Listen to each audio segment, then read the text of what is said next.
Hey Rob, it's a little hard to hear you here over the buzz of the excitement. Oh boy, I think I see Michelle Rodriguez over there and Hugh Grant and that guy from Bridgerton. Yeah, we're recording live here at South by Southwest for the preview of the Dungeons and Dragons Man Alive, movie. Renee Jean Page, on the red carpet with previous Sexiest Man Alive, Chris Pine.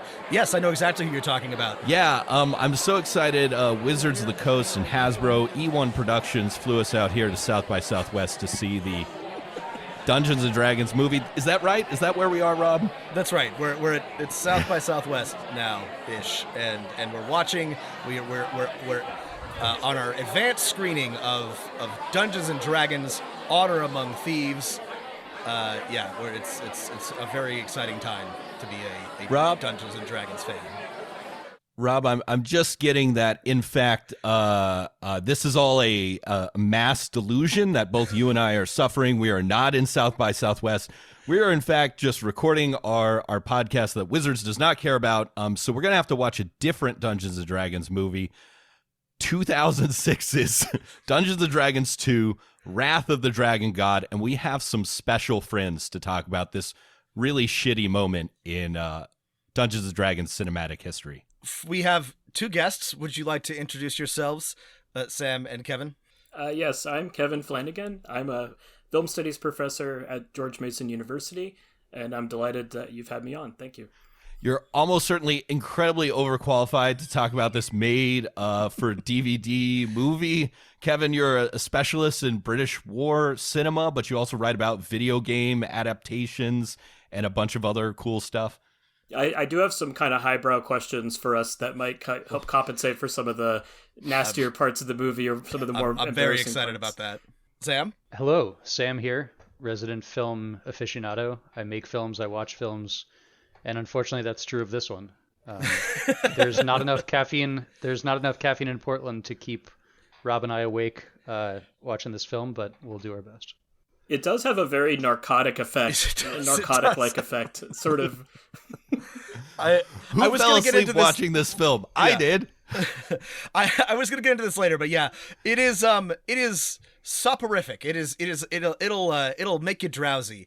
Sam and I go way back, and I have any taste I have whatsoever in high cinema. I have Sam to thank for, because he exposed me to a lot of very good films that I would not have watched otherwise. Because I am mostly of the let's put Die Hard on a 17th time type of movie watchers. So I'm excited to have Sam on to talk about this movie, which absolutely deserves to have experts discuss it. So Matt, what exactly do we have here? What is going on with this movie? Yeah, so this is a made for DVD Dungeons and Dragons movie. This is 6 years now after the theatrical release movie, which we talked about on this show 2 years ago. It is set in the same universe and is technically a sequel to the original Dungeons and Dragons movie. It is incredibly low budget, primarily filmed in Lithuania, and it is very boring. It has precisely one returning character, which I'm sure we'll get into a lot. But yeah, it is also very hard to find. I think if you want to watch it, you have to buy the DVD. However, if you go to a very popular video website and search the title of this movie, Wrath of the Dragon God, you will be able, strangely enough, to watch a copy that has 1.1 million views. Can I say something about the production? So I'm glad you brought up the filmed in Lithuania aspect, because it was filmed in the studio stuff at what was the National Lithuanian Film Studios. And what's kind of cool about it was that film studios started to produce things during the Second World War, and then it lasted through the Soviet years, making obviously very different movies and probably, Soviet approved movies. And then after the collapse of the Soviet Union, it's kind of comparable to what happened in Romania and other Eastern European nations, where they're suddenly courting low budget Western features. And so the Romanian example is Full Moon Features is this low budget horror company. They started to make movies in Romania. So what you get is a couple of American or English leads, and then you get a ton of Lithuanian background actors. And that's part of what we have in this movie, which I really appreciated, just the disparity between the two. Oh yeah, there's some great ADR like dubbing. You can tell that these are old Knights Templar or sword brethren of Livonian castles that are used in the background, right? They have the sloped roof stuff. It's full Lithuanian here. You can smell the kvass. One of my favorite examples of this is I think it's the first Underworld movie. I think it's filmed in like Belgrade, and it's funny because it's, you know, it's just like a dark, rainy city, but then you like all the street signs are not in English, and a lot of the background actors are, oh wait, hang on, you know, these are you know, a bunch of you know, Eastern European extras, and exactly like Kevin said, some token English character actors, you know, one tentpole actor, and then a bunch of extras from the locals. And these are my favorite types of movies. I love them.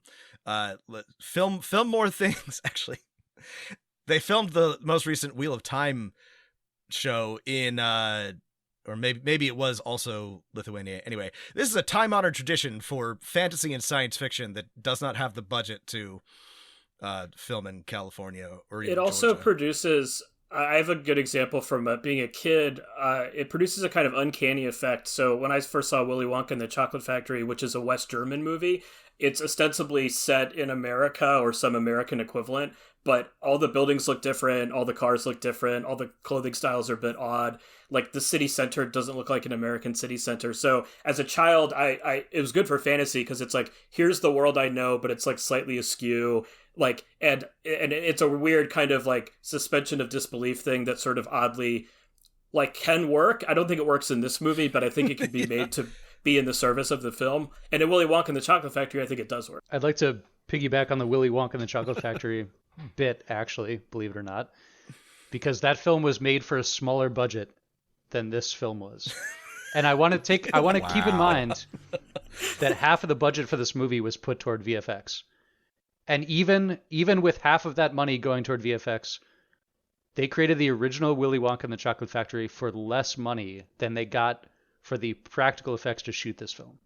Wow. Jesus and Christ. Willy Wonka and the Chocolate Factory has like genuinely psychedelic and interesting stuff, and that blows my mind. Wow. You know, if you just have no inspiration and really nowhere to go, it shows what low heights you can achieve. There's a lot of things that we need to talk about, but like my like in watching this movie, I kept thinking this would be an above average fantasy film in 1993. Like this is like Krull, Willow, the first Dragonheart movie level of like VFX and but like this came out in 2005. This came out after, you know, we'd already seen Lord of the Rings and, you know, a couple of other decent fantasy productions. And yes, those are much higher budget, but it was, again, just the quality of the film, the quality of the CGI, just everything. I just like, I felt like I was, you know, digging through the VHS section in Blockbuster and finding anything with like a dragon or a knight on it, and, you know, just whatever. That's actually something I wanted to bring up. I was going to ask you all, I think I know with Matt a little bit, what your relationships are to sword and sorcery movies in general, not just D&D ones, but because I have a lot of affection for instance, like the Deathstalker movies, which are kind of what you were just describing, Rob, these kind of direct-to-video. I think the first one was New World Pictures and then New Concord, which are these like Roger Corman associated companies. But then Sword and the Sorcerer I like, and obviously Conan the Barbarian. But I'm wondering for the rest of you, do you have non-D&D sword and sorcery movies that you would hold up as like films you genuinely like, or what is your relationship to the genre in general? I can answer quickly. I'm a huge... previously I was a huge sort of low budget cult science fiction fan, so I've seen a lot of this sort of you know, the parallel in science fiction. I never did really like click with the old sword and sorcery films, Conan especially excluded, but I like the genre a lot, but growing up as a kid and even as like a young man and a adolescent, I never really found a lot. I did, like I mentioned, I watched Krull, and I watched Willow, and I watched all of the bigger budget ones, which was still pretty low budget, and never really like loved any of them. But I love the genre in theory. It sounds like you have a much deeper and experience with it, which I think will be useful in talking about this movie especially. Useful, but it's also a curse, I'll say that. Yeah.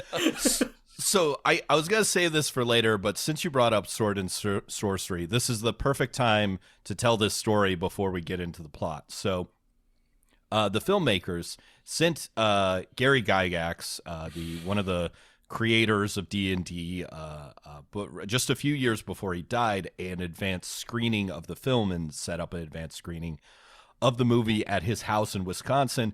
And Gary, of course, said that he loved it. He thought this movie was great. It was an amazing job.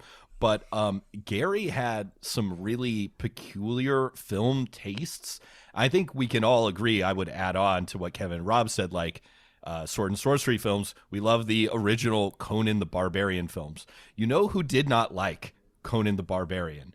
Was Gary Gygax. So let me just read you Gary Gygax's abridged review of Conan the Barbarian, which I found in Dragon magazine. Because wow, it is a take. Conan meets the Flower Children of Set might have been a better name for the film if there is any resemblance between the cinema version of Conan the Barbarian and that of Robert E. Howard. It is purely coincidental. My disappointment began to grow and was not mitigated later on. It became worse. The armor was good, the weapons less so. The muscular Arnold Schwarzenegger made a fine Conan, except, as all Conan fans know, the Cimmerian has black hair, not brown. More important... Sorry. More important, Conan can take out any opponent, even a muscular dude with a huge wooden maul. He doesn't need to resort to cheap mechanical traps versus anything less than the incarnation of a god or demon. If you like special effects, the film is passable. If you have any respect for Conan, I suggest you stay away from the theater. Pointless, excessive violence, and gratuitous helpings of sex certainly didn't help allay this impression. Director Dino De Laurentiis has a way of screwing up basically good material, as he did with King Kong. He really did a number on Conan the Barbarian. It's very interesting, Gary. Good, thank you. It doesn't. I mean, it is no surprise to me that Gary Gygax has terrible taste in anything. He is a man of absolutely just crude and miserable tastes across the board, though this is an exceptionally bad take from Gary. I feel like if anything, Conan has aged like better. I think like looking back on the original Conan movie, I think it's like better than people remember it as, and better than it was initially reviewed. But whatever you say about it, whatever, Gary's concerns absolutely do not like Rob, his hair is the wrong color. God, it's such nerd shit. I do think there is a nod to the readership of Dragon magazine where he would mention like the quality of the armor. I don't think like mainstream moviegoers are going to be like, how well, sewn together are the chainmail baldricks in this film. These actually look pretty good. It's very much a specialist's kind of pursuit. Enough talk. But yeah, Sam, what do you have a fondness for sword and sorcery stuff? So it's great that you mentioned Dragonheart, because I remember as a teenager wandering around the local, it was Potomac Video, but basically Blockbuster, coming across this and being like, that's an awesome cover, and that's somebody I think I've seen in a movie. And the two of those was enough at that time, to go rent it. And the CG felt particularly CG. It was, early days and they were, trying to piece it together, but I loved that the dragon had like a voice and was huge and talked to characters that looked at it as if it was the size of a dragon. And there was something about just kind of the scale, live action mixed with CG component that was really exciting for a kid, I think. That one I think was an easy sell because it just felt like a complete movie. It had a story. It felt like there was some heart, good music cues, good setting, all that stuff. Dragonheart has one of the greatest all-time scores of the 90s, like unreasonably so. Yeah. That's the last time I heard Dragonheart's music was someone threw it on while playing an RPG. It works very well accompanying to these type of games. It does. Something you would never do with the soundtrack of Wrath of the Dragon. So, unless we have any other preamble stuff, I think I should get into some of the things that happen in this movie, and then everyone can chip in and respond. Okay, so Wrath of the Dragon God opens in a classic sense with a really bad and ominous voiceover. An evil artifact was created and locked away. We're introduced to just an awful looking demon baby made of ash and lava. There is we're taken via map to a dragon-shaped island, and we hear that the evil voiceover person is none other than Damodar, the henchman for the evil mage Profion from the first Dragon Island. He declares that power is finally within my reach. And we discover it's an orb. And that is our opening scene. You guys remember Damodar, right? Damodar? The guy with Damodar? the weird, like, ear parasite who kills Marlon Wayans in the first Dungeons and Dragons movie. Damodar. Everybody knows Damodar. This is... Matt, correct me if I'm wrong. Damodar, is there beer on the sun? Correct me if I'm wrong, Matt. This is the only point of continuity between the first movie and the second. I was trying to see if there was literally anything else. I think it is literally just... Not that there needs to be, but like Damodar is still around. He's undead, and then suddenly he's not, and he's our villain. You love to see it. So to connect to what Sam was saying about what makes Dragonheart really memorable is you can kind of form a kind of emotional connection to a character, and there's this recognition, of like an actor who know's voice and these other things that kind of ground it. What's interesting about this movie for me is the actor Bruce Payne, who plays Damodar, and then the actor Roy Marston, who plays Oberon, are literally the only two people I'd ever seen anything else in, really. And so, but neither of them are really characters to whom you would have an emotional connection. So that takes away already a lot of the stakes, because all the protagonists that we'll get to in a second are not people that you have any prior experience with, and so you have no like longer term attachment to them as performers. And I think something like Dragonheart, you can be attached to the voice of Sean Connery, right, in a way that all the previous Sean Connery performances kind of are in your head. But in this movie, all that safety net is taken away, and that really strands you in this sea of hopelessness. That's yeah. Well, even the first... This is a great point, Kevin. I'm glad you brought this up, because even the first Dungeons and Dragons movie, it had Jeremy Irons, it had Marlon Wayans, it had Thora Birch, right? Thora Birch, yeah, from American Beauty. That's right. It had had some B-listers who I'm fond of, enough to like sort of grow attached. And like a bunch of people in this movie looked familiar, and a lot of them, several of them are British actors with quite, I wouldn't say like illustrious careers, but long careers, who have been in a couple of things, but none of them really have any sort of like, they're either like, solid through and through character actors or C-listers, nobodies. Mm-hmm. And usually even in like a straight to DVD movie, you have somebody who needs a paycheck who you might recognize, but not this, not in Wrath of the Dragon God. You got nobody.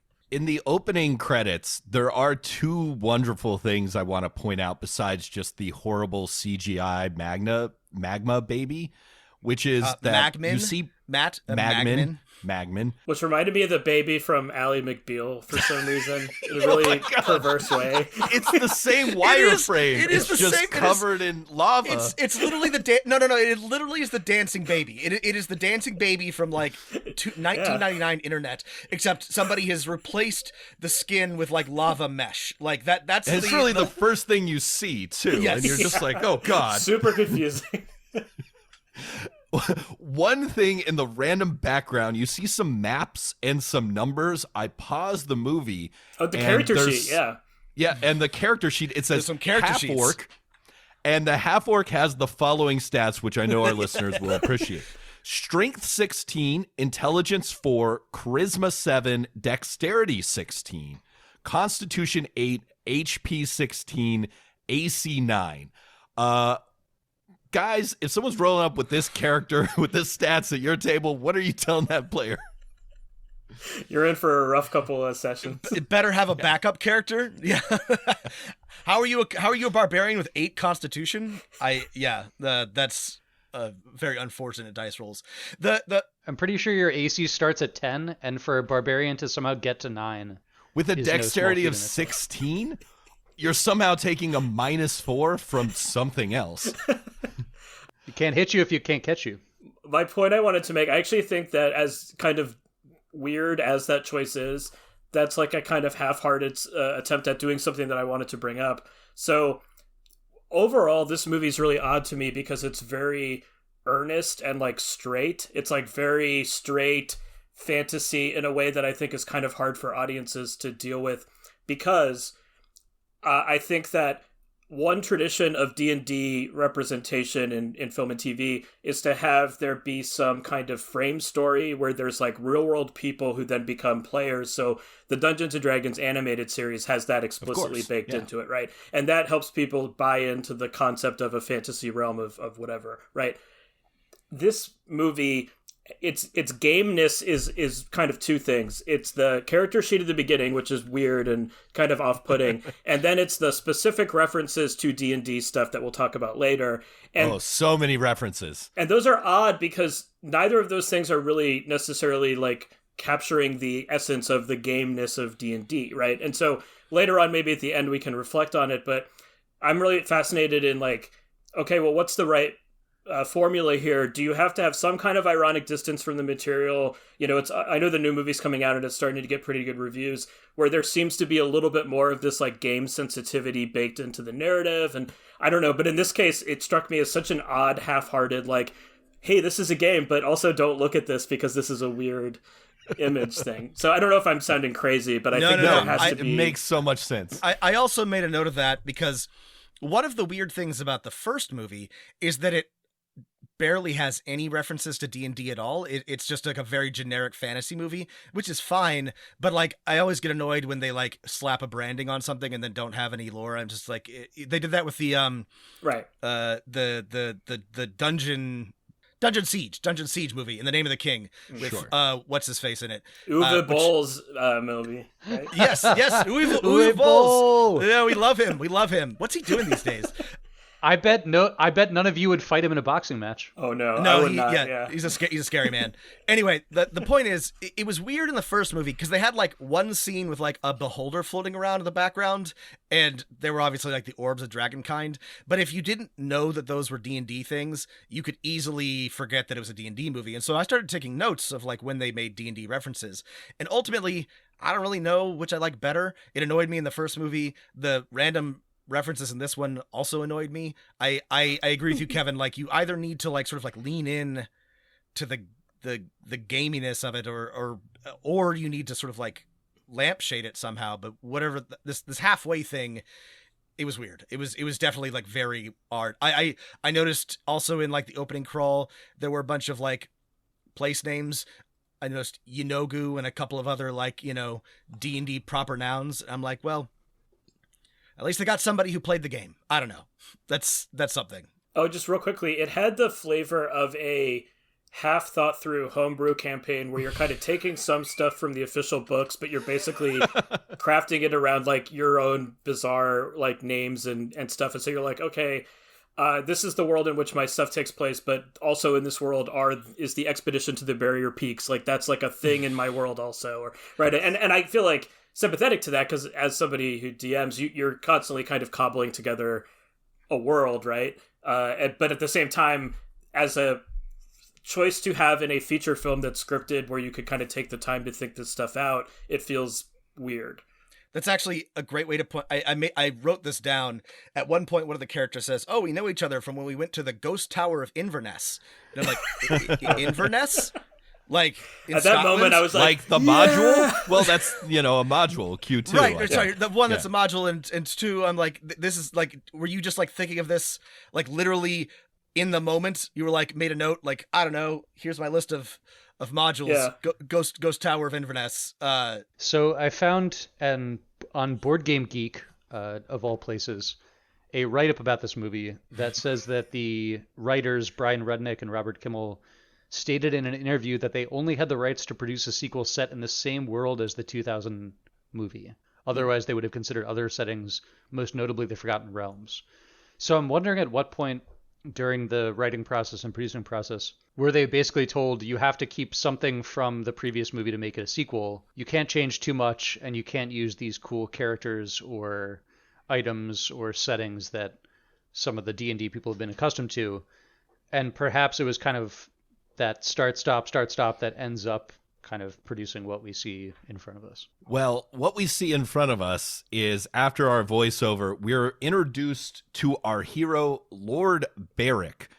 Here's a clip. Off the supply of wheat. So, as you can clearly see, we must act now. My lord? Are you listening to me? All I do is listen. My days are filled with nothing more than figures and reports and compromise.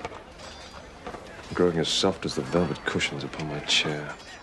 Our hero, ladies and gentlemen. So he reminded me of a kind of good-looking guy TV actor, which is, I think, the world he comes from, which creates an odd sensibility of your seemingly most likable central character is also your blandest in some ways, right? And this is a time-honored tradition. The first movie was the same way. I kept thinking I knew him from somewhere, and I felt this way about every single actor in the movie, and then I kept looking on IMDb, and I'm like, nope, I don't know them from anywhere. They just look like somebody I know. Our Lord is tired of sewer politics. He used to be an adventurer, and now he's got to be in charge of taxes. He gets beaten by a student of his in a duel, and he's realized he's grown soft, but it's not all bad because he's got a hot wife mage, a blonde woman who is named Melora, who is his mage. And we learn that he is, in fact, a lord in Ishmir, which is the same setting as the first movie, but mages and non-mages, get along now, but maybe it's still ruled by a council of mages. It's unclear. Kind of up in the air. It's very unclear. At least they totally won't fridge her for plot purposes. Did anybody...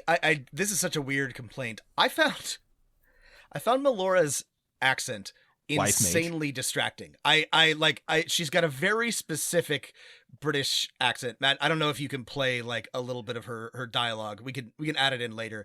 It's just it's not clearly a British accent is normal for a fantasy setting, but there's just it's maybe one of our listeners who is more familiar with the British accent geography can tell me what it is, but it's just it's very specific and incredibly distracting to me. She's also not great at acting. Here's a clip.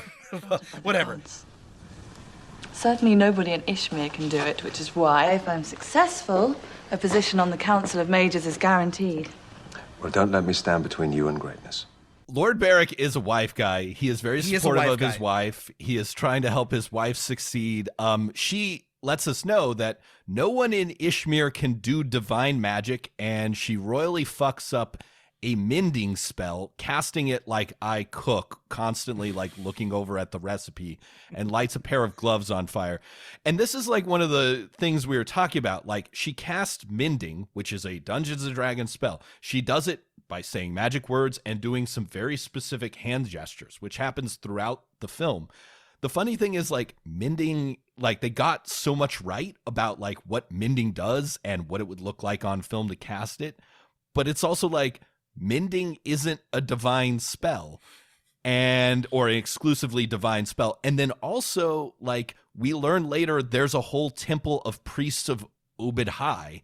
And so that okay, she says no one in the realm can cast divine magic, yet we meet a bunch of people who do exactly that. It's insane.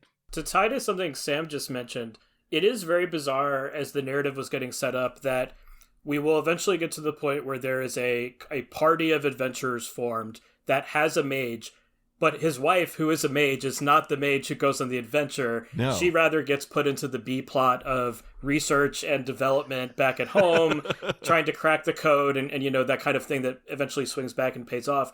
But, I mean, think about all the possibilities of a narrative where there's a husband and wife as part of the party and their dynamic adds to the kind of party dysfunction. That could be kind of interesting, but the movie entirely opts to remove that as a possibility, which I just thought was like, because you also have a scene it's an insane choice. You also have a scene weird. where it's like they go into a cave and she casts a spell, and it's like, oh yeah, they could like complement each other very well with their skill set, and the movie chooses not to let them do that for most of the film. Right, you're set up. The very next scene, they find there's some rumblings. They investigate a cave. She uses a gust of wind spell, and he uses his adventuring skill to discover it's actually a slumbering dragon, which he foolishly opens the eye of and shines a light into. I would not do that if I was an adventurer. And they find out that actually this is a dragon god. It is going to wake up, and bad things are going to happen after Melora cast a vision spell, and her hair starts bleeding. And she learns that Damodar has the orb. Now, there's a lot of setup to get all that there. I will give the movie credit. The slumbering dragon under the kingdom is kind of a cool idea, but I don't think it needs to be gotten to with all of that. I don't know if that makes sense. The thing this is leading up to is that some wizard dude is like, we have to put together a small party to go after Damodar. Mr. Ape Staff. Mr. Ape Staff. He has a staff that has a ape head on top. That has a water gun that we see later. It has a little clown-like water gun, which he will use later to kill a Magman. His name is Oberon, by the way. They were really working hard on the fantasy names. They just went straight to the oldest fantasy play we can think of. And this guy, Roy Marsden, is a pretty well-known British character actor. He has a couple of crime series and things where he's like the main guy. On some level, he might be the most recognizable, especially to like British viewers. For me, it took me a while to place him, and only after looking up on IMDb, kind of like what you were talking about, Rob, did I realize that I think in another circumstance I would have recognized him, but because his character is so generic, it's hard to separate the actor from the generic role in some ways. To take us 21 minutes through the movie, we finally have the plot set up, which is that Damodar and his thirst for vengeance against Ishmir, which was pronounced Izmir in the first movie and inconceivably changed in this one. Isn't that a place in Turkey also? Yes, it also is just a place in Turkey. Canonically, it is supposed to be in the campaign setting Blackmoor on the unvisited continent, but that's neither here nor there. Isn't it also that a Dave Aronson property? Yeah, that's a Dave Aronson property. So we're told that Damodar has stolen the Orb of Falajur, which is a dragon god of decay and night and entropy, and that said dragon is also sleeping maybe almost under the city of Izmir. And so we're fucked two ways. If Damodar continues defrosting this orb, this dragon god will wake up, and Damodar wants to kill our beloved hero's wife mage, who is now sick with an undead curse that Damodar once had. 21 minutes in, Oberon the ape staff tells Lord Beric that you must assemble a team, not large enough to attract notice, but not so small that it won't get the job done. It sounds like we need a party of adventurers. Cue a montage scene where we meet our heroes. Let's talk about our adventuring party here. I'd like to kick this off as kind of a shout out to the better parts of this film. Yeah. And I feel like some of them are kind of front loaded, but I really do feel like they got the let's make a montage and introduce all of the rogues gallery of people that we will rely on to do the right thing in a cool way when their action comes up. And I would say this is probably one of the shorter sections of this podcast. The good parts. I really like the putting the band together. Yeah. Especially, and I know we can't do this on a podcast because there's no video, but there's a excellent fake out when introducing Lux the Barbarian that we definitely need to talk about. They did it. Honestly, there was I laughed. I was surprised, which very rarely. They did a great misdirection bait and switch with our first member of the party, Lux the Barbarian. The camera pans on a beefy barbarian guy, but then pans up to an asshole, really tall, blonde warrior chick who then beats the crap out of everyone in a tavern for no reason, and we're immediately on her side. She's maybe the best character in this film. Lux rules. Yeah. I hate to be crass, but awooga hubba hubba, she's a babe. Like, I'm a big fan of this giantess barbarian, and she has some really weird backstory that we can get into later, but it's a good bit, right? They're like, first there's the barbarian, and then it's turns out to be somebody who else you don't expect. This was, again, like Sam said, one of the few good parts of the movie. So I actually realized that I had seen that actor in a role before. Her name is Ellie Chidsey. And if you've ever seen the British comedy show Peep Show, which is a comedy filmed in the first person, there's an episode where Mark Corrigan, the David Mitchell character, is at a conference for work, and he's at a strip club. There's an exotic dancer in front of him, and he's trying to explain this presentation he has to give. And then she gives him business advice as she's angrily dancing at him, and that's her. That's the same actor, and that's a really funny scene. So I actually was really happy to see her, and I think she nailed the character in a way, had some really funny parts, but then also these children know nothing of the Battle of Emery Fields. Convincing fighting scenes later, I think, more so than some of the other characters. So, I think the way her character comes in, I definitely agree it's one of the better parts, and also throughout, I think she stays a pretty stable presence compared to some of the other characters. She also has the only thing that I would describe as a complete character arc. Yes.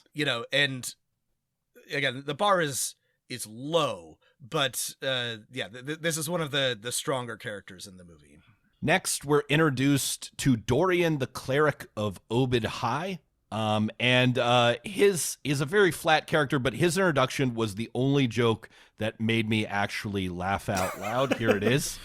Gentlemen, shoes are not allowed in this sacred space. His piety is only matched by his power.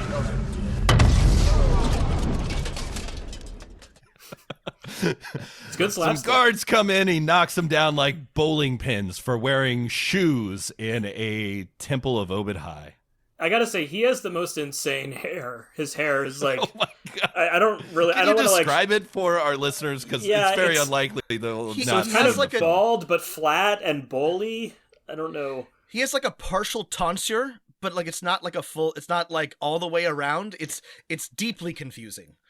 I was looking at his tonsure that just makes time. him look like he has male pattern baldness, and then he also looks like he has two green tongues that come down his head and lick the edge of his eyeballs. And he's the straight character who gives words of advice and wisdom about life, but he looks so insane when he's talking. It's all you can focus on. Yeah, that's a weird disparity. Present day. His hairline is receding, but not that far. They shaved up the middle of his head more than he is actually balding for some reason, but not all the way.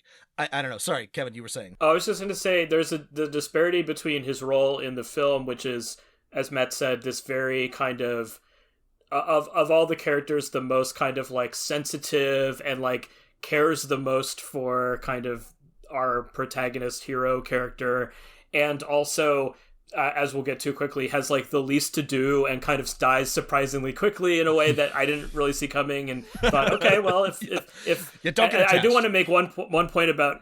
I want to make one point about tying this to genre again. So it's not just sword and sorcery. This is the sort of war movie men on a mission setup, right? It's the kind of small unit gets sent behind enemy lines to extract or do some task. And as Matt mentioned at the beginning, I'm really interested in war movies. And what oftentimes happens in them is, you develop group cohesion, you get to a point where you're at the task, and then people start dying only kind of toward the end, or often more toward the end. And in this movie, I kind of weirdly liked how he would just die pretty quickly, and then a lot of ultimately a lot of people, I don't want to say too much, but like make it in some way. But at the same time, it gave a little bit of sense of danger, although not really earned emotionally. At the same time, I thought, okay, well, if they're going to make some weird choices, I'm here for it. But anyway, so I couldn't help but keep thinking about, comparing this to like World War II small squad movie as well as fantasy. I have a theory about why he dies first that I'll get to at the end, which has nothing to do with good filmmaking and everything to do with plot problems. But we'll talk about that when we get to closer to the end. Who else have we got in our cadre of heroes? So we meet Dorian, the cleric of Obed High, who again negates part of the lore established earlier in the film that there's no divine magic, and we're introduced to our more boring members of the party. Ormeline, the elf wizard, who is given very little personality other than she lives on an island, which she makes disappear. This is a little strange because, again, there's wife mage. Also, there's an entire council of mages. And we're introduced to Nim, who is just a real rat bastard looking guy, who is just gross and disgusting. He is a rogue and a master thief. We're introduced to him, and he fries some people who betray him in a great instance of dubbing over a Lithuanian with some Italian accent. That was that was a really crazy little scene. Yeah. Dark as the shadows that he walks through. If secrecy is the goal of this quest, no one is more stealthy than Nim. The rogue? Seem peerless or pure-hearted. Right for the pickings. Just like I promised.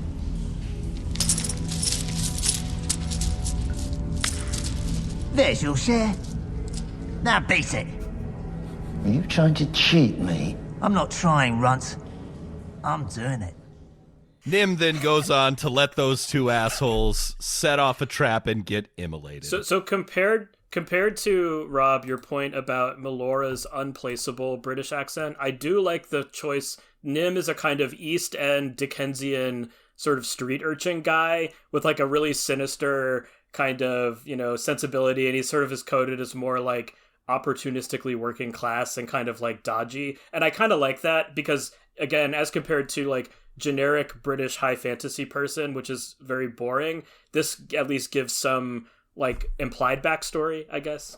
It's exactly the same kind of accent that you would hear if you were watching like a Victorian era gangster film or something, and you had a little, had a thug or thief or thief catcher or something, and that works. I agree. It's a perfect. Again, you just need to crib it from a British gangster film, and it fits in perfectly. That unlike Melora's, it seemed to fit the setting perfectly. This guy's so weird. He's just a little like weird little guy. Yeah. Who is weirdly touched later by like a gift. Like yes, there's a very weird like emotional scene at very kind of quickly where he kind of goes from being a huge asshole to being like someone gave me something. Wow. Like I don't know.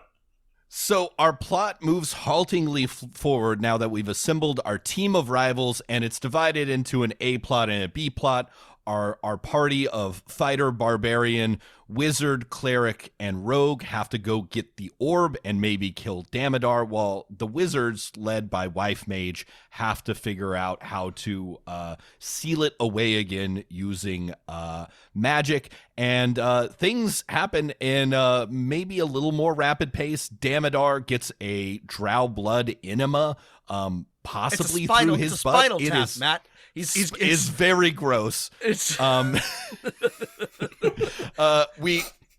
told we have a 3-part step on this quest. To get Damodar in the orb, they have to find a vision pool where they can see where Damodar is so that the wizard can teleport them there. The only one who knows where the vision pool are the goblins of Kettle, is what I wrote down in my notes. And then we get some establishing scenes with our party. We find out that Lux and Nim really hate each other. Lux's brother went mad at Barrier Peaks, and because of this, she almost throws a sword at Nim. And then the party has to work together to build a raft.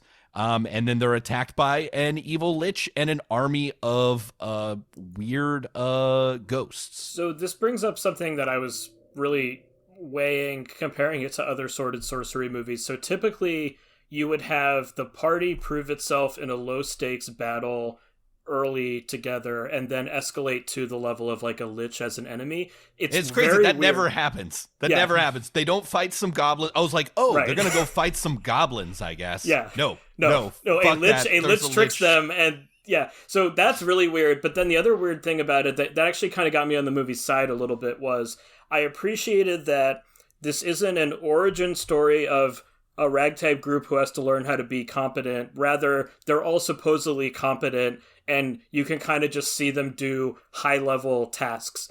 But at the same time, it does open up that problem of it doesn't feel earned. It feels kind of like, okay, I guess this is just happening now. Yeah, we get a little bit of development, like Beric is easily tricked by the Lich, who uses, I'm guessing, the ghost sound spell or mimicry to bring him over, and they barely escape with their lives thanks to teamwork and the power of friendship. There is a lot of teamwork in this movie, and I appreciate that. There are several moments where they work together and use their various class skills in a way that, helps overcome the encounter.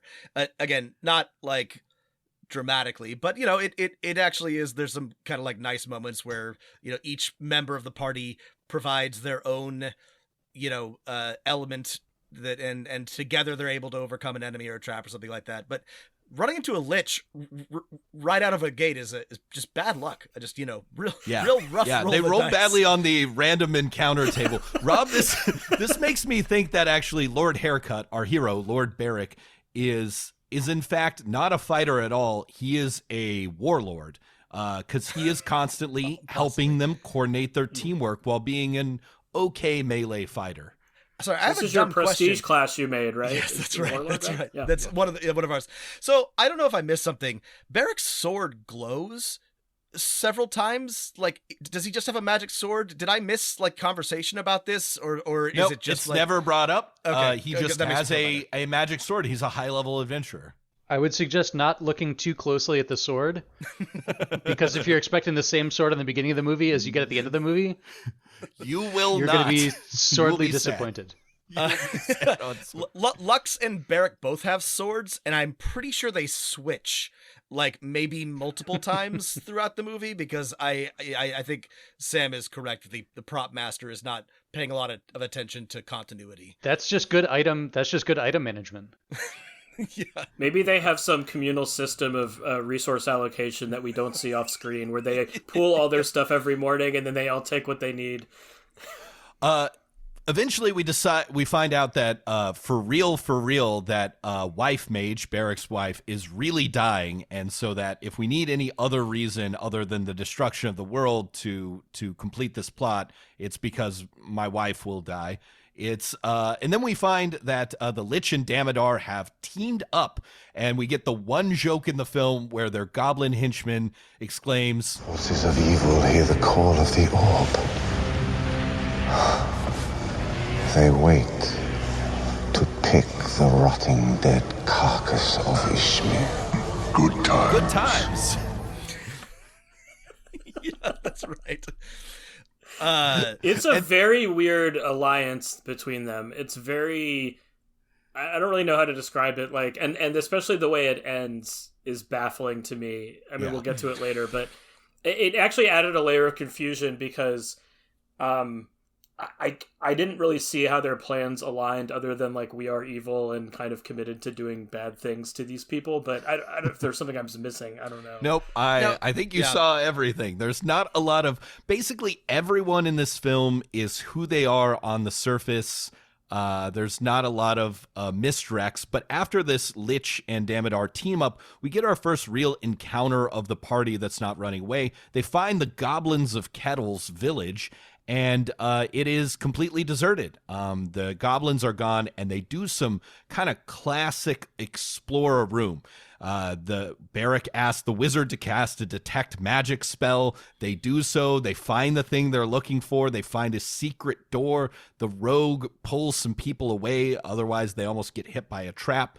And then after all this happens, a white dragon attacks and tragedy strikes. Can I point out the part of the movie that made me laugh the hardest? And I will say, first of all, I did appreciate the teamwork in that scene. I thought it was a good mixture of D&D stuff and, team on a mission doing tasks together. But the part that made me laugh almost uncontrollably, and it's worth rewatching again if you missed it or didn't clock it, is when they're all jumping out of the hut before the dragon lands. They are mugging in an insane way, and they all have these really crazy poses as though the director told them to just freestyle, do what you feel, because they're all doing crazy stuff. Let's do a goofy one. Yeah.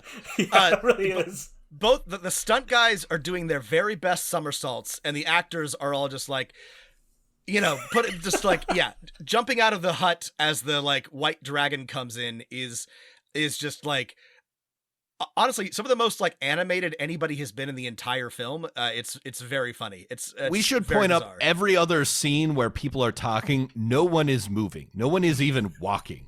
We don't ever even get a walk and talk from camera left to camera right in this movie. Yeah, it's a very static film. And there was one other moment earlier in the movie that compared a bit. In the sequence where there was the Council of Mages, I don't know if any of you picked it up, but there was a guy in the background who was mugging for the camera, and he was whenever the guy who's played by Oberon's character would say something, he would go he would kind of look scared, and that to me was a Lithuanian extra who wasn't explained what he should be responding to. But then this sequence was the actors all got that same memo of just do something crazy, and then they all were ah. So sadly, the dragon attacks. They're able to kill it through teamwork, but in a really stupid move, without his shield or weapon, Dorian pops up and gets turned into an Obid High popsicle and is then promptly also eaten by the dragon. He casts some manner of protective spell, which fails, and then he gets frozen and eaten. Yes, here's the clip.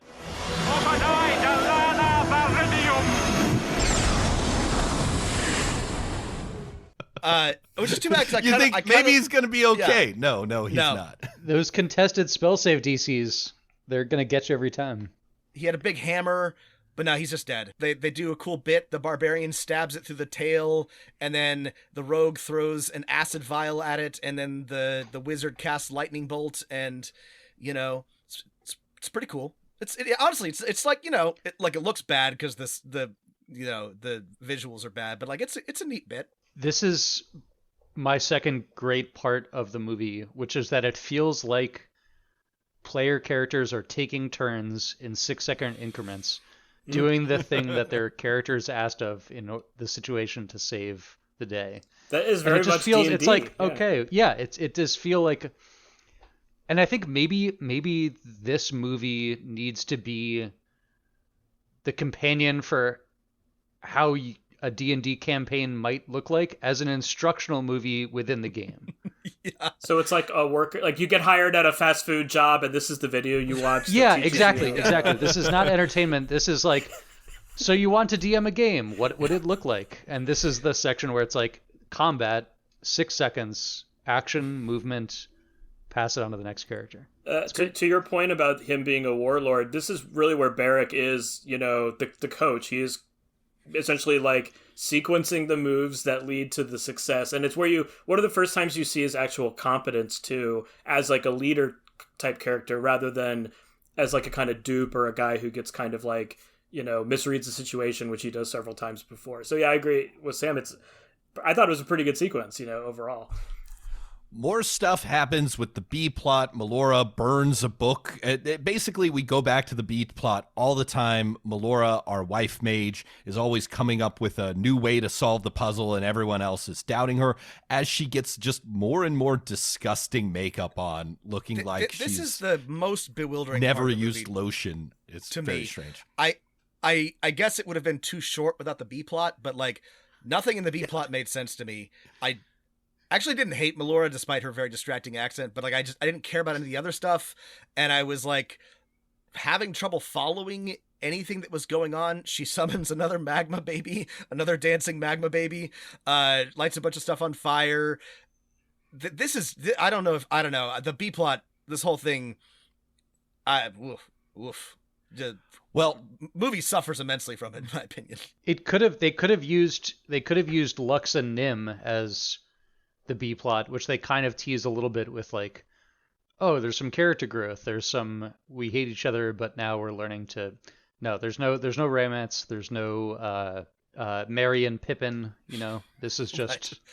It's very distracting too, because you're going from this exciting adventure back to research, and the research is just as boring as possible. And I'm a guy who loves a little like research. I love I love National Treasure. I love all the parts of Indiana Jones when they're reading shit out. I love this type of shit. But this in this movie was incredibly boring and very very difficult to tie to the like main action.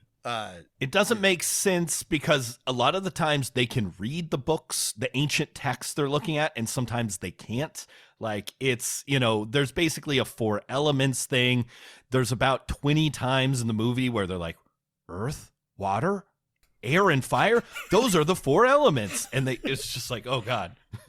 I think that there's a way to make research dynamic on film, as all the examples you cited, and even like filmmakers have figured out in the last decade how to make looking at a computer screen look interesting, which is typically the most boring thing you can do is to look at someone else look at a computer screen. But, through camera dynamism, movement, like rotating the camera, zooming, whatever, like especially use of music. But I think this goes back to the point that you guys made before. This movie is so sort of stilted, and it's notable when there is on-screen movement or camera movement, and a lot of it doesn't happen till the end. So for a lot of it, you're kind of in a daze of just looking at people talking about a prop that's in front of them, and that's not necessarily interesting. Like, as you're alluding to, it's like, there's a way to use cinema to sort of like enliven that. Back to our adventuring plot, we get the beginning of some dungeon crawling.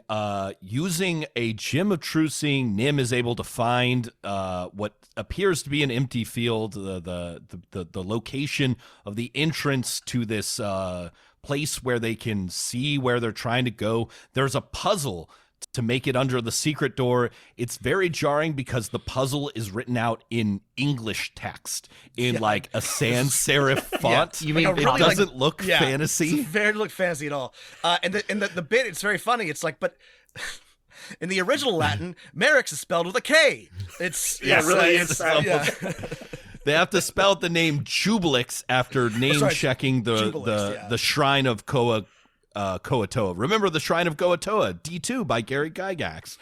Our wizard employs a Ring of the Ram to stop a huge bandit attack that turns up the action, and our berserker has trouble stopping fighting. That's right. So I counted Ormeline casts Lightning Bolt 7 times in this encounter, which, as we all know, is entirely unreasonable for even a 20th level wizard.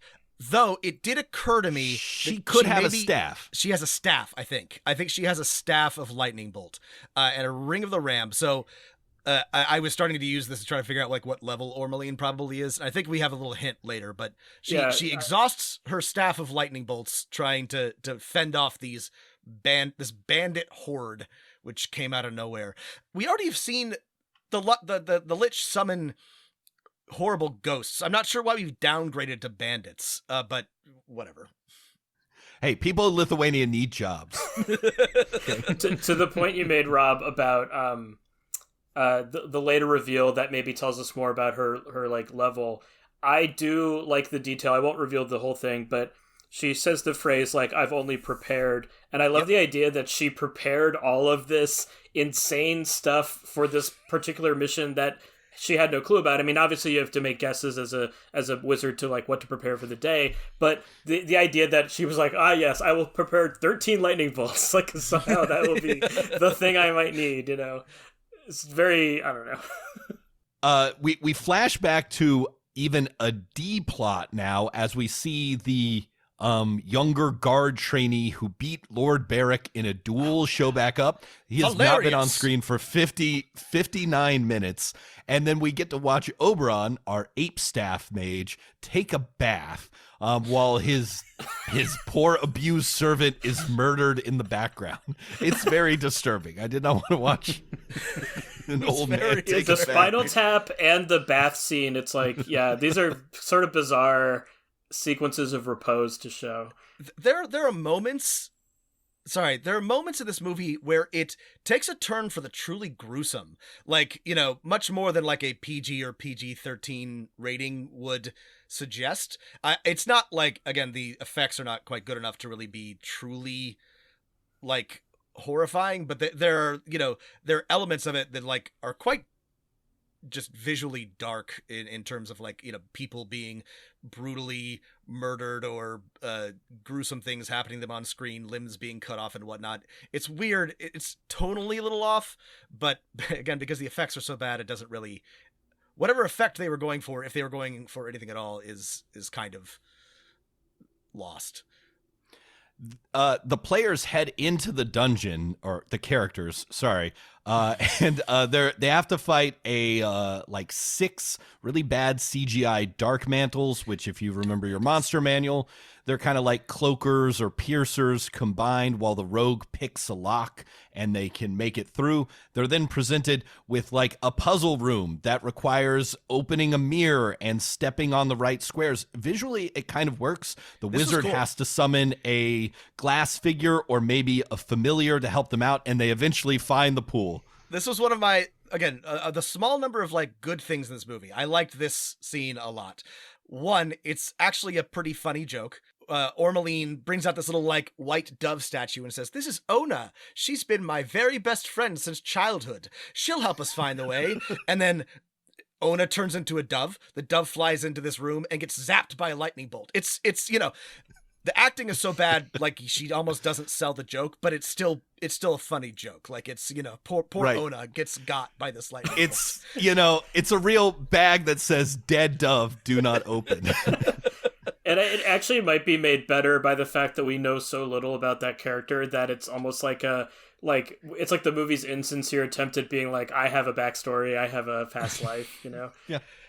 We also get one other funny joke, which Nim gets boosted up to open a secret door by Lux the Barbarian, and he says, "Everyone turn around, I have to pick this mechanism. It's very complex, using Secrets of the Thieves Guild," a real kind of Lankmarian Franz Lieber like bit of dialogue, and then the complex mechanism is like turning a handle. He just turns the lever. It's there's 2 funny jokes here, and then the trap is genuinely interesting. You have to use the mirror, which has the safe spots, and then sort of like work backwards. It would be sort of hard to communicate that in a game, but I really liked this idea of a trap. It was a pretty like neat, genuinely like original bit of storytelling. It works well in a movie, for sure.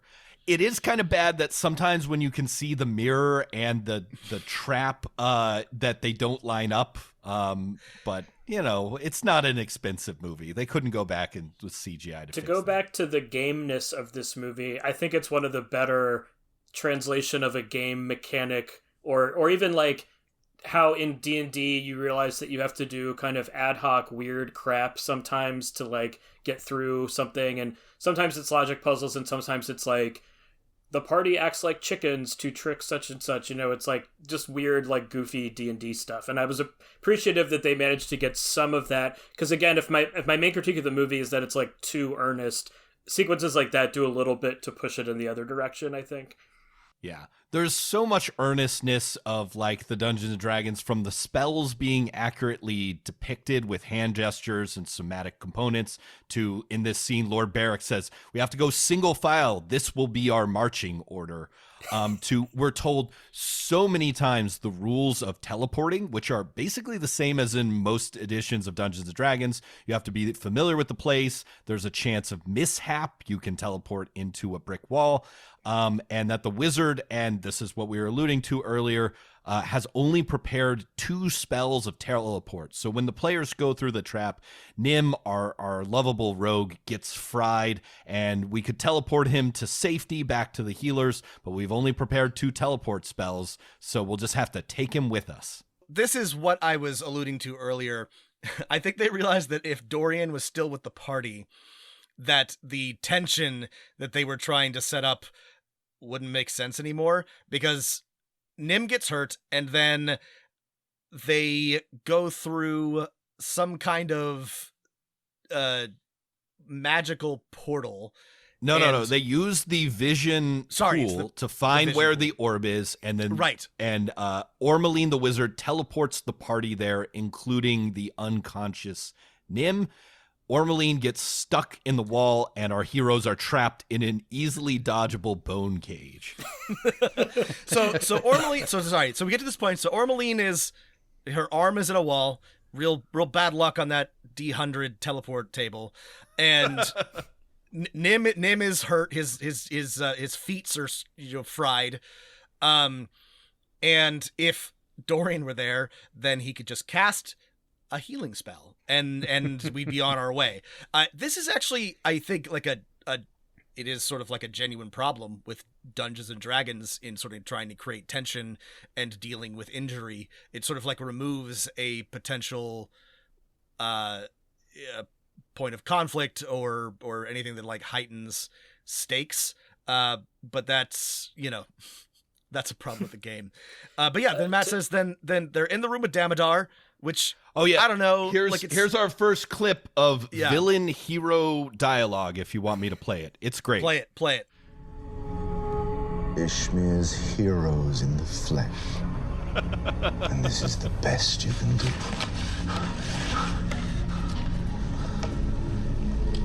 Ishmir must be really desperate to have sent such fools.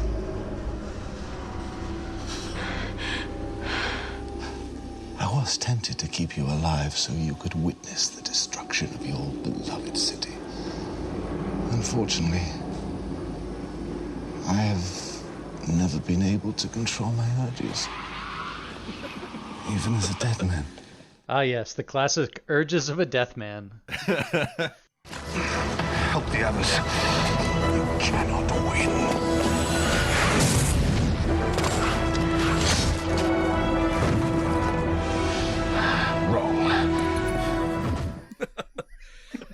You cannot win. Wrong. So Can I bring up 2 things?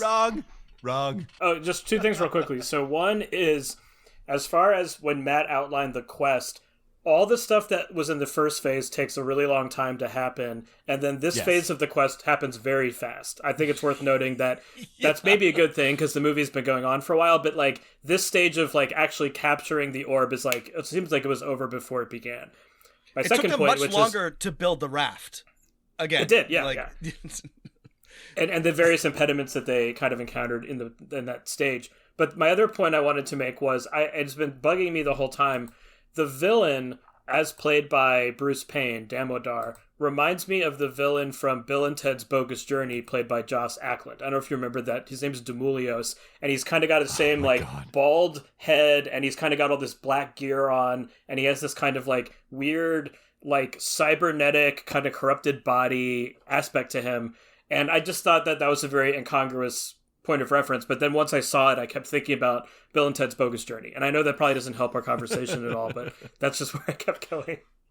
Well, one of the weird things about Damodar's cybernetic form is that if you remember the 2000 Dungeons and Dragons movie, Profion curses Damodar by putting a weird plant creature in his head that compels him to do things. But we find out in this movie through voiceover and various expository scenes that it's in fact an undead curse, which doesn't really match up. However, it's nice they made Bruce Payne stop wearing purple lipstick. So if you're hoping for that purple lipstick look from the first movie, you're out of luck. So this scene that Matt played almost in its entirety for you, I actually kind of liked. This is another moment of teamwork. They're trapped in a very easy to dodge bone cage. Nim can't walk. Ormeline is trapped in a wall, but to try to save their friends, Ormeline uses the next charge of her Ring of the Ram. Nim throws a knife. Lex grabs her sword and just smashes the cage. Probably should have opened with that. And then Barrick entirely superfluously throws his sword in the air, does a somersault, grabs it, and then chops off Damodar's arm. Which again was just like with nothing. Like I was like, oh shit, he chopped his arm off. Yeah, it was cheesy, but I was like, oh, they're working together. Everybody had a thing to do. I kind of liked it.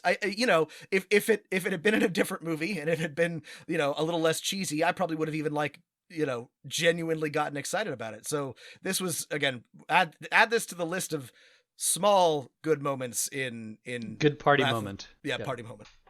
And it's a kind of callback to the duel Baldric has with his younger guard whom he taught, because at that point doesn't Baldric walk up the wall and do that backflip? Yes. So we know he's kind of acrobatic, but then for a long time he doesn't really do that, and then he does it again. Yeah.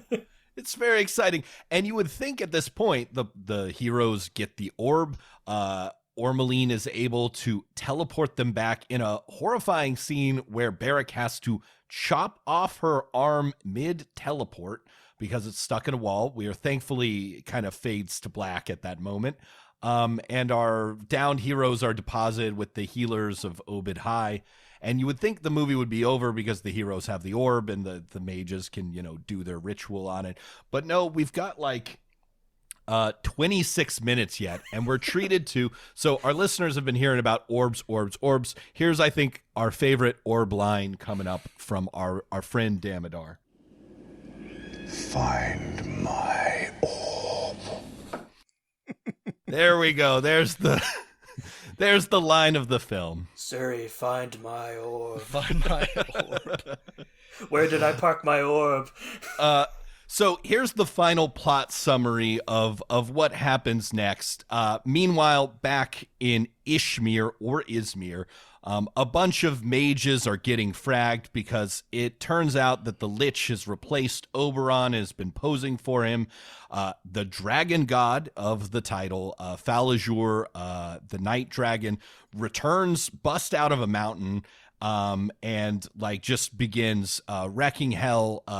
Damodar promises to serve the dragon in return for 100 eggs every new moon. Sort of a strange demand.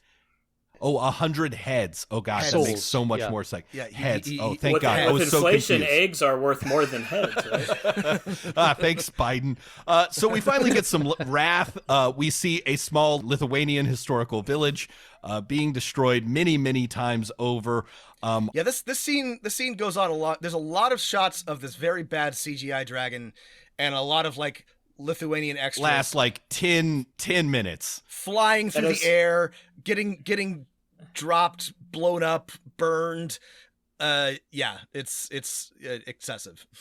As Sam mentioned, this is where the majority of the budget seems to have gone. And what's sad is that from a narrative standpoint, this doesn't need to be nearly as much as it is. No, not at all. Lux and Barrick, after depositing their out of commission teammates, race back. He gets the orb back to wife mage. Melora is looking really bad. She looks disgusting. They share a lovely kiss. Hang on. Would you kiss your dead wife? Lux, you should kiss your dead wife with that mouth. Lux stays behind to fend off a bunch of winged demons. I kind of harpies, missed this. maybe? I assume they're being summoned by the Lich. Anyway, you think she gets got, and then Barrick goes on to kiss his dead wife mage. Damodar is having a blast. He is dead and loving it, but the Lich sort of betrays him or just says, I'm leaving. Bye. Have fun. That was the most bizarre. I mean, it really was sort of okay, see ya. It almost was sketch comedy level of we don't know how to end the scene. It was baffling to me. I love, for the record, I love Clax. I feel I also loved Clax. Clax is our Lich. I feel like a D&D movie about a shifter who takes over various members of a royal court / mage guild in order to gain power and overthrow the regional government seems like a much tighter plan than I'm a dead guy who has a curse. I'm going to come back to wreak havoc on the great grandsons and daughters of the people who put me here, because they won't care. They're dead, but their kids will definitely care. Your grandkids are going to love it. Yeah, you're going to love it. We see Damodar racing across wearing like a weird headscarf to hide his bald head. Lux has a little bit of character growth. She's finally able to control her rage and be more useful, though despite this, she's been incredibly useful so far. They catch Damodar, Lux, and our hero, Lord Beric, and force him to remove the curse from Wife Mage, and you doing some simple magic and having faith. That was the key all along. That was the message of the movie. Not sure where we were supposed to get that from anywhere else. Melora, dying Wife Mage, was able to complete the spell to imprison Falazure, the Night Dragon, again, or maybe it just falls into a lake. It's hard to tell. There's a montage at the end of the movie where no one talks. Life of the peasantry returns to normal. Our heroes are recovered. All their arms are growing back. We see Nim and Ormeline doing some gardening. Lux rides off with a subtle acknowledgement of Beric that they had a little bit of sexual tension, but that she's leaving anyway. And Melora has got a promotion at work. She's part of the Council of Mages. Damodar is in jail, and sad, and then credits roll. So a couple things about that ending. Hang on, you forgot the best part, Matt, which is that when Melora discovers that you have to have faith in Obed High, which is confusing, that's just like the whole secret. She gets her own orb. They have orb on orb like action. There's orb battle happening. She has a white orb to challenge the black orb. Anyway, sorry, it's Kevin. It's insane because we've established many times there is a temple of Obed High with many priests. We see many priests in it several times in the movie next door. Yeah, like there just needs to be like some. Yeah, like they need like a local government communication agency between clerics and mages. This whole thing could have been avoided. My couple points about the ending. So as to the comment I made earlier about the really static quality of the film, I would say the one sequence that is suffused with movement is the attention that they give to the horse riding of catching up to the villain. And it's this really kind of nice looking landscape. And I think they dressed Damodar the way they did so that someone who can actually ride a horse could put on the costume. But then there's this, nice kind of like windswept field and like a really like, the camera's following them, and that's cool. And then sorry, Kevin, so I was gonna comment on that too, because again, compared to some pretty dull rest of the film, they got two good riders and like filmed like a pretty like dramatic, exciting like horse chase sequence where Damodar has this like flowing cloak, and again it's like 1 minute, but it's like from a different movie. It's like I don't know, they had a cinematographer and a bunch of Lithuanians who knew how to ride horses and make good like horse chase scenes, and they're like, we gotta have one of these. And then put it in the movie. Put it in the movie. Yeah. So, but this led me to my interpretation of the ending. So I think honestly, at this point, it felt like the movie shifted to becoming like a classical Hollywood Western, because what you get is the lawman puts the bad guy in jail, justice has been served, law has been reasserted, and then that last scene is the town has returned to normal, and it's like a really mundane scene of like people doing commerce again, people doing market, and that people we have not seen hardly at all in this film. Right, but in the Western, that's like the sign of like the threat of like the outside has been quelled, and like good honest capitalism can begin again, and that's kind of how this movie ends, but in a way that's unsettling, because with Melora's new position, she's like gonna start some kind of religious oligarchy now that like faith has become the new thing. So it actually leaves me slightly unsettled by what kind of role is she gonna have within this world going forward. Well, she's got the most overpowered prestige class now. She's a Mystic Theurge. So I've got, in this ending, both a good and a bad. I think that if you're a PC in this game, you're feeling pretty good. Other than a few characters who come out a little worse for wear or don't make it at all, you kind of get your hero's arc. You show up at the end, you get your, appreciation, your sack of gold, your I can sleep at night knowing that the dragon underneath my town is not going to eat me tonight. I do feel like that's a pretty good win. Like if you're a player in this movie, if you're one of the characters, you kind of come out okay, you know? But it brings me also to my very, very bad point, which is that Damodar wins. He does everything he wants to. He starts out the movie and he's like, I'm undead, cursed for 100 years, this sucks. But I have an idea. I'm going to take revenge on everybody who put me here. He wakes up the dragon. He destroys the town. He gets put back in another 100 years of undead. But at the end, he's smiling and he's like, lol, got him. It was a fun ride. He did everything he meant to do. He destroyed the town that sent him in prison. Oh my God. He's no worse off than he was before. He grew back his arm. He got to see a bunch of suffering. And he basically gets to run it back, you know? And that seems like a pretty good outcome for him. And I feel like if I'm the heroes, I'm like, didn't learn his lesson. He's going to do it again. He didn't learn his lesson. He also, we did see like thousands of people getting killed by this, you know, again, literal he has the highest body count. Oh yeah, absolutely. I do like, and he got that nice infusion. I'm still stuck on him lying butt up on a table, getting drow blood pumped. I liked Kevin's point that this is just like a Western, right? Because the ending is actually kind of incongruous with a fantasy world, right? This is a evil mage who we know has substantial magical powers and killed thousands of people. Most early modern medieval, legal codes would at the very least see him executed, if not drawn and quartered first. But like putting him in jail is such just like a, classic that we got him, boys, lock him away. It's a very like American solution to a not very American problem. It's very weird. The movie tries to explain this away because Damodar, who I want to point out is Bruce Payne, is very bald. Has a strand of hair, all he's ever really wanted, from Wife Mage, from Melora, our heroes, and he's used this to link them in a curse. Oh yeah, that's Lux is able to overcome her rage and not just murder him, because that would damn Melora too. So they have to hold him in prison so that Melora doesn't also die. It's a little weird. It doesn't quite make sense because they force him to break the curse, and you think, okay, well now we could execute him, but then they never execute him. And there's Damodar dead and loving it, in prison again.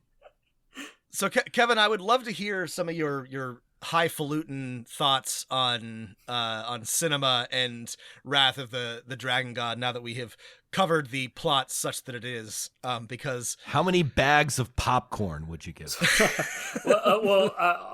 One observation I didn't get to make earlier, and then my kind of spiel maybe about how I see this movie both working and not working, because I think that's kind of a theme we've landed on, is that parts of it do work surprisingly, and I think we genuinely enjoyed like little bits, but overall it sort of doesn't quite function in a way that it should, right?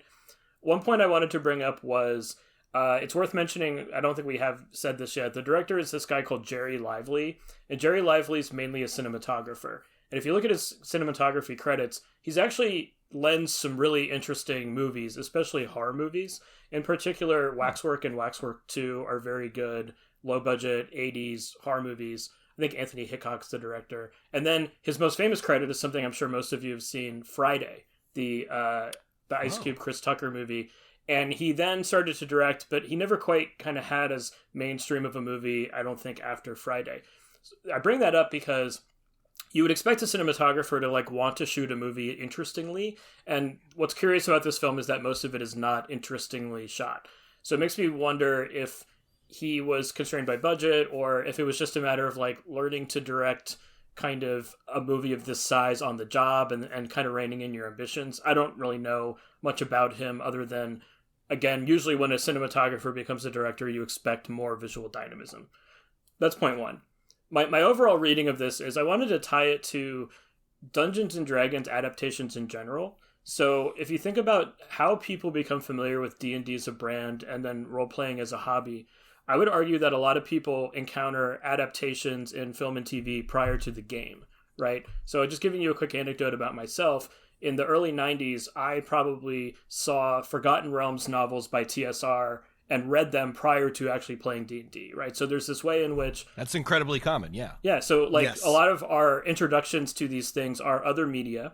And I would say even before I played my first D&D campaign, I played, D&D computer games, the gold box games that are pre-Baldur's Gate. I love those games. But that informed my imagination of what D&D was and what it could be. Now, I'm putting myself in the shoes of a teen in 2007 who goes to a still existing video store and says, Dungeons & Dragons, I've heard of this, I don't know what it is. And it's on the new release rack, and this is prior to streaming, so they don't really have access to the wider world yet. YouTube doesn't have feature films yet, you kind of have to seek out movies. And imagine pulling Wrath of the Dragon God off the shelf, and this is your representation of D&D, right? So a question I have for all of you, maybe this helps me formulate my thoughts, is this a good representation of like RPG playing or D&D as a brand? I don't really think either necessarily, but if you were to encounter this as your way in, would this dissuade you from pursuing the hobby? Because it sort of is like not as interesting as actually playing the game. I don't know if that makes sense.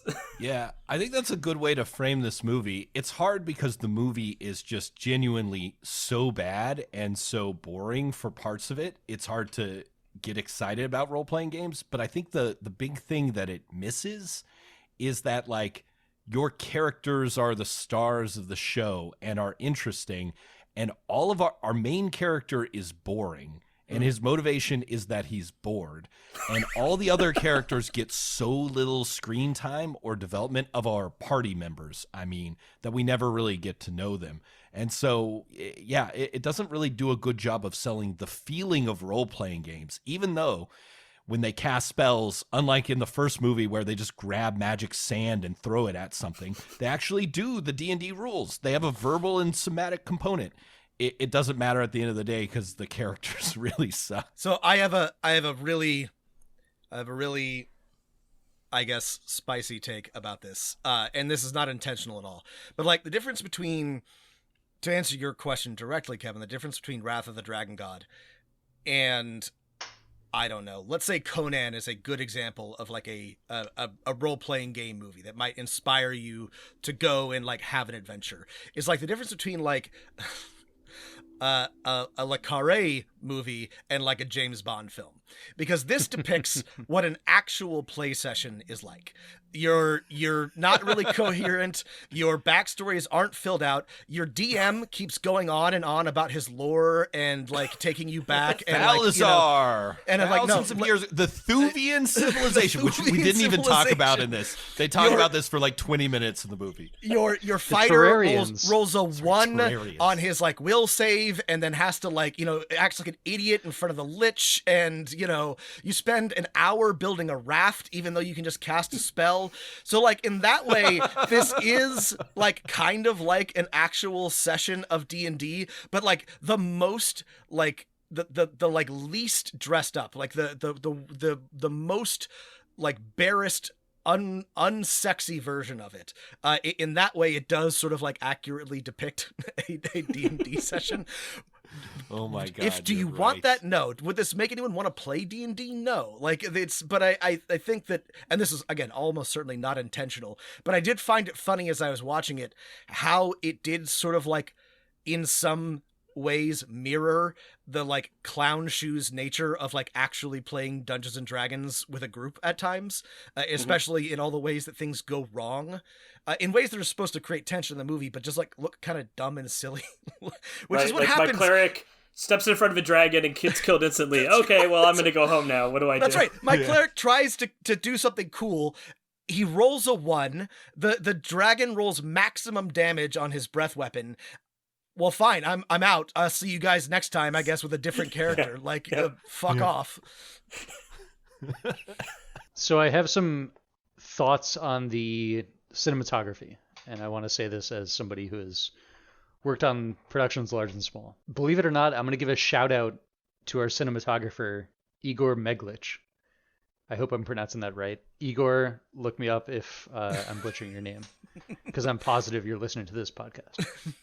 This was a movie in which Igor's career actually took off. And I say that because I feel like he wins this movie, even though he doesn't show up with anything big. I want to talk about his trajectory here. 3 years before this movie, he was the cinematographer for Deviant Vixens 2. I've seen Deviant Vixens 1, but yeah. Exactly, a sequel to the original Deviant Vixens, of which we all are loving. Intimately familiar. Igor Meglitch is now currently a second unit director of photography on a number of Marvel films. A number of them. Like, a lot in the last 10 years.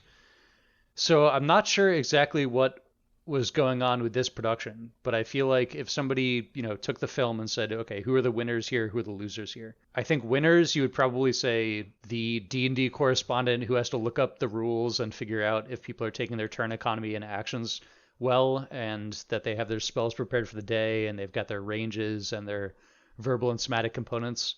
Definitely B+, definitely winner in this film. If you're shooting Deviant Vixens 2 in 2002, you shoot this movie in 2005, and within 10 years, you are the second unit director of photography for a number of Marvel movies that have made more money as a franchise than any other franchise in the history of film. Good on you. Yeah, this guy's career really took off. Yeah, wow. Oh yeah. This is a good moment for Igor, but for the production, not so much. And I say that because this movie had a $12 million budget, and it made $1.7 million. Ooh, that's rough. Which is not a great return. It's really not. I mean, for a personal D&D campaign, that'd be good, but yeah, not for a movie. And I would like to compare this to the production company, The Asylum. And I wanted to bring this up earlier, and I know, Kevin's nodding his head because I love The Asylum, yeah. The Asylum was a film production company that turned what are called mockbusters into made-for-TV sci-fi pictures. This is like the one your grandmother buys you by accident instead of the actual movie, like Atlantic Rim instead of Pacific Rim. Titanic 2. Yes, exactly. The Clash of the Empires. Nazis at the center of the earth. Two-headed shark attack. Three-headed shark attack. Five-headed shark attack. A number of the Sharknado movies. Mecha Gator versus Super Gator. I can go on. These companies take a very high concept and for generally under $1 million make very fun, very quick, very silly, made-for-TV sci-fi movies. And according to their studio, all of their movies have made money. I don't know if I believe that, but that's what they claim. So for this movie to have a $12 million budget, half of which is going to VFX, and is making only $1.7 million total, they should maybe cut their scenes in half, double the budget of their art direction and their VFX, and they might be onto something. I think that they released it at a weird time because, like I said, if they waited a few years, they could have sold this direct to streaming and probably made all their money back on the initial sale, or it could have been funded by like Tubi or something, right? But instead, it came out at a time when the direct-to-video market is dying as like a physical proposition, but before people started to watch direct-to-streaming stuff. So I feel like that maybe, if this was like a 2015 movie, it could like have lost less money, perhaps initially. Yeah, they were competing with a lot of great movies in October 2005. The Doom movie, The Legend of Zorro with Antonio Banderas. I would like to name a brief list of movies with a smaller budget than this. Oh yeah, which you might want to check out if you're interested in character or visual or story-driven films, which I think is mostly why people go to the movies. Willy Wonka and the Chocolate Factory. Moon. Oh my God. The Witch. Oh, Jesus. Get Out. Monty Python and the Holy Grail. I challenge you to take any of those movies and say, you know what? You know where our money needs to be going? Gary Lively and a direct-to-DVD D&D movie sequel. Oh man. Yeah, it's hard to describe to listeners how disturbing every moment of this expensive CGI looks.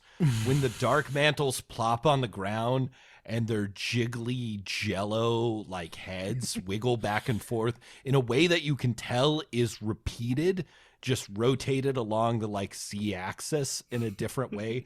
You just feel a little sickened, especially you want them to die. There's also no point in this movie where a VFX monster or moment could not have been replaced, like just the plot rewritten to include something that didn't require a CGI budget that you cannot. Nothing would have been hurt by like not having a dragon, not having dark mantles.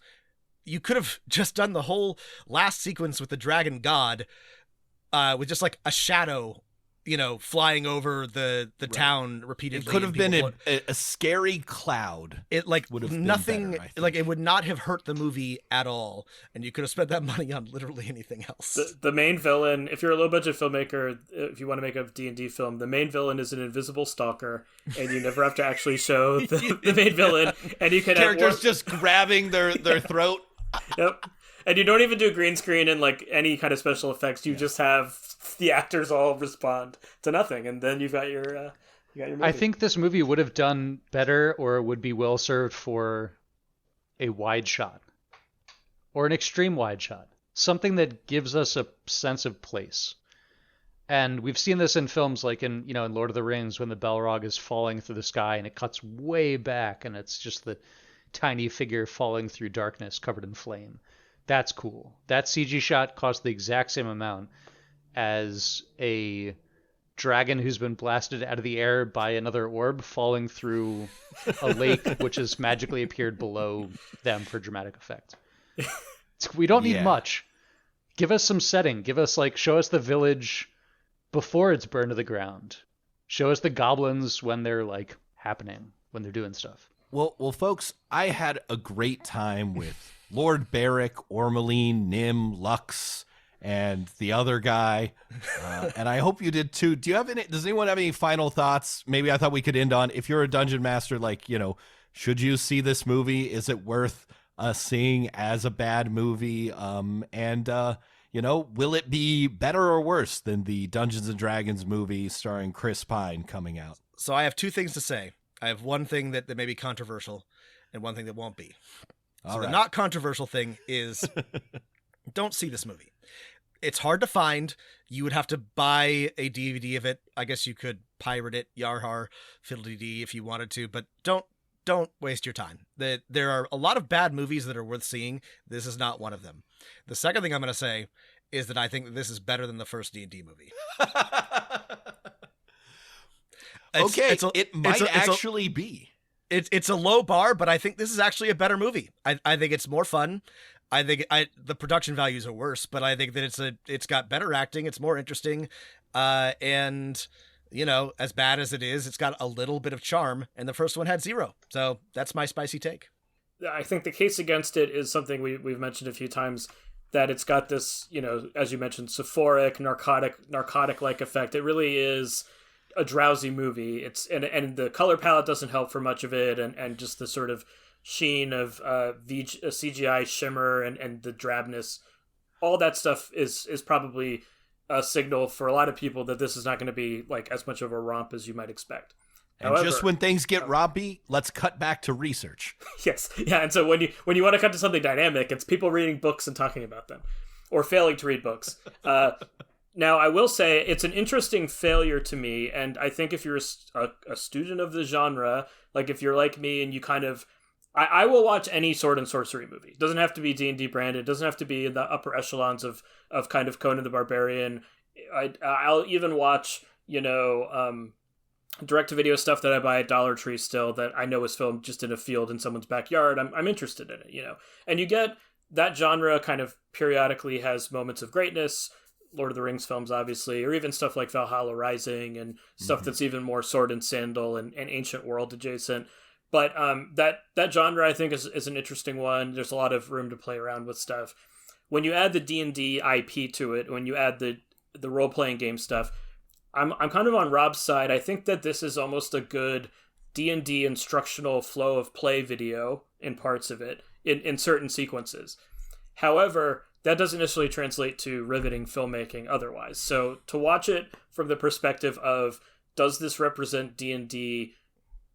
Yes, it does, and in some very specific ways, and in some very particular ways that I think people who are invested in D&D might appreciate. However, to me, it's like misreading what's interesting about D&D, because it doesn't hit on most of the stuff that I think actually engages us when we play the game, when we either lead sessions or are a player ourselves.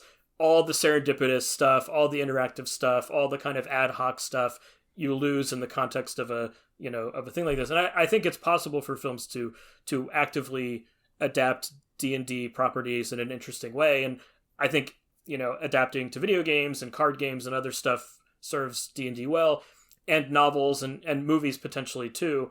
So one thing I'm excited about for the new film, to address the other part of Matt's question, is, again, it's the people who did the movie Game Night. It seems to be invested in gameness.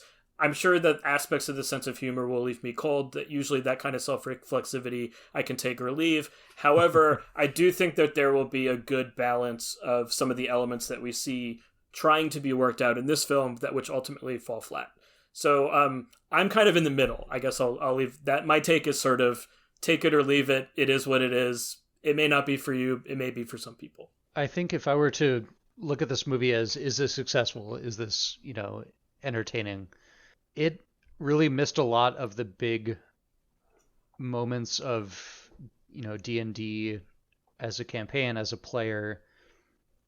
But if you stepped off a spaceship and you said, I have an hour and 39 minutes and 28 seconds to find out what the world of D&D looks like, what are the epic characters, what do certain players or characters or roles, take on during this campaign, what would a 2-hour session of a D&D campaign look like?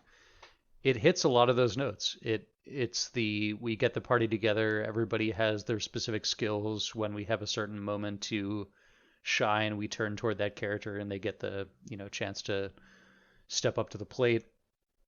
We get some magic, we get some thievery, we get some fighting, we get a lot of supernatural characters, we get dragons, we get in some ways dungeons. And in that way, in a very large way, if you looked at the movie and said, did we make a D&D movie? Yeah, definitely. Did you make a successful D&D movie that made any money? No. Did you make an entertaining D&D movie that people would watch for fun? Also probably no. Did you make a instructional video that should come with the D&D player's handbook that describes what a 3-session campaign would look like? I'd say yeah. They did that. And is it the original or the first 2000 D&D movie? No. Is it Book of Vile Darkness? I'm not sure because I haven't seen that. Is it the new movie? I'm also not sure because I haven't seen that either because it's not out yet. But I plan on seeing those, and in the same way that I feel attached to the idea of magic and swords and escapism and becoming another player that kind of gets to shine in a story in which there are multiple great protagonists and a big bad evil guy.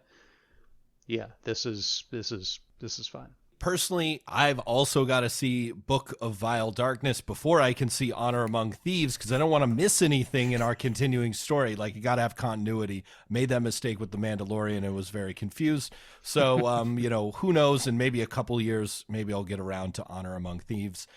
Sam and Kevin, thank you so much for joining us on this journey back to Ishmir. Thank you for having us on. Yeah, thank you.